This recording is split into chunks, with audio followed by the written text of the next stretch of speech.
Good afternoon.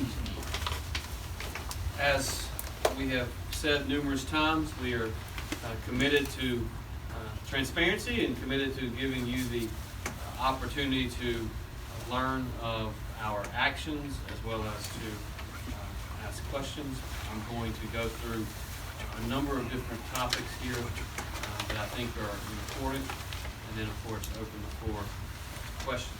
I'll begin by telling you that approximately 10 days ago, I must admit it seems like 10 years ago now, but approximately 10 days ago I had the opportunity to visit the White House, meet with the President and other governors, and sit and actually have dinner with Secretary of Education Betsy DeVos. And in our conversations, first on the phone on Friday afternoon and again at dinner on Sunday night, it could not be more apparent to me that in education circles around the country, it has become very clear to people that what's going on in Mississippi is a real big deal. As I have said repeatedly, when in the national newspapers there are headlines which say, all in the same sentence, Mississippi public education is #1 in the nation. That's something that very few Mississippians thought possible just 10 years ago. Yet that's exactly where we find ourselves today, with our 10-year growth numbers on NAEP testing actually exceeding the national average. There's a lot of reasons for that. Good, strong, conservative legislation being amongst them. Also, our administrators and our teachers and our parents, and most importantly, our kids doing tremendous work in the classroom. What we've done is raise the level of expectations, and Mississippians have done what Mississippians do, and they have risen up and met those increased expectations.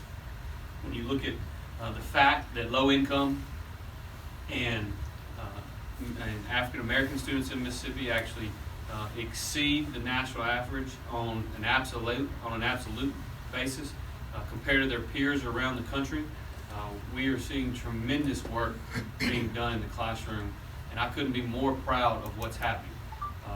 As I have talked to education groups in the last several weeks in and around the Capitol, my challenge to them has been simple. Well, let's see the same relative performance over the next 10 years that we've seen over the last 10 years, and if we're successful at that, we're going to be not only a national news story amongst education advocates around the country, we're going to be a national news story across the board, and that's because we're seeing tremendous results, and I couldn't be more proud of that. For over the last week, we have endured historic flood levels, watching as lives were upended and beloved homes and businesses were damaged. But, as we have said many times before, our fellow Mississippians are resilient and they are courageous and thankful we are nearing the light at the end of the tunnel. I did want to give a brief update on flooding and on the Pearl River. Obviously it's important. According to the National Weather Service hydrology report, the most recent reading this morning was that the Pearl River was at 35.07 feet. That obviously is compared to the crest level, which was very near 37 feet back a day or so ago. The water has started to recede in the affected areas. However, I will tell you that we do not expect that the water level will drop below 33 feet until Friday. County damage assessments will soon follow once it is safe to get in these areas and once the water recedes below flood stage. The Mississippi Emergency Management Agency began its assessments earlier this morning, starting in Northeast Jackson, to help compile damage and flood data, so we will know the full extent of the damage soon. To date, 19 counties have submitted damage reports to MEMA. These counties include Quitman, Grenada, Clay, Oktibbeha, Lowndes, LaFleur, Carroll, Holmes, Attala, Leake, Humphreys, Washington, Yazoo, Warren, Claiborne, Hinds, Rankin, Copiah, and Greene. As of yesterday afternoon, the Mississippi Department of Transportation crews have reopened all Jackson area roadways that were closed over the weekend in anticipation of flooding, including the I-20 on-ramp from State Street. I understand the crews have also inspected bridges and made repairs to damaged shoulders on State Route 427 in Leake County, which is now open for travel. For those who have been displaced during the flooding, the shelter at the Jackson Police Academy remains open, and it remains with at least 100 available spaces for anyone who might need it. We also, as I have said over the last several days, have alternative shelter plans should they become necessary, but at this point it doesn't appear that they will. Over the next week, we do expect to see somewhere between 1.5 to 2 inches of rain across our state, and we are working very closely with MEMA and county emergency management agencies to monitor that situation. While residents are not yet cleared to return to their flooded homes, it's not too early to begin thinking about the upcoming cleanup. When disaster strikes, that's when true Mississippi spirit comes alive. When a fellow Mississippian is in need, we step up and we lend a helping hand. As I've driven in the affected areas over the last several days, one of the things that has become clear to me is that there is going to be a need for a lot of us to step up and help clean up the trash that the rising waters has brought to our friends and our neighbors is quite frankly unbelievable. And so I believe that as we move to the future, we should all be willing to do our part to help in that cleanup effort.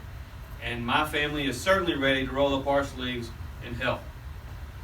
My wife, our incredible First Lady Ely, is planning to lead a volunteer effort, joined by our team and from people across Mississippi to help pick up the trash left by this flood. We want to be out there with the people affected by this disaster, lending a hand in this trying time.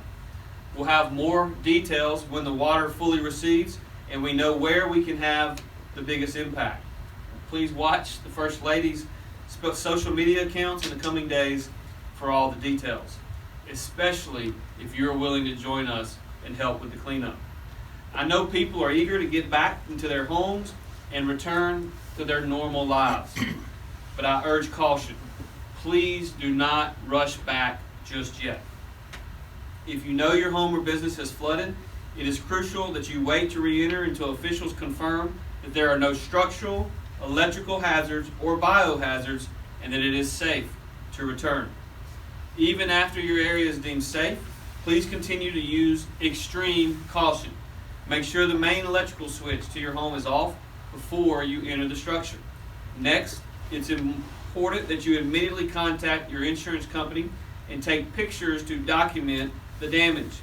If you experience flooding, you should file an insurance claim as soon as possible. If you have an insurance-related question, please call your insurance agent or contact the Mississippi Insurance Department.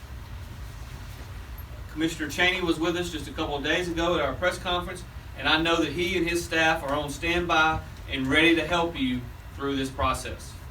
Once your claim is filed, it's time to begin the cleanup stage. MEMA has a list of helpful tips available on their website. The City of Jackson is also working with Entergy to remove debris left by the floodwater. They will have curbside and roll-out dumpsters available this Friday to help with the cleanup.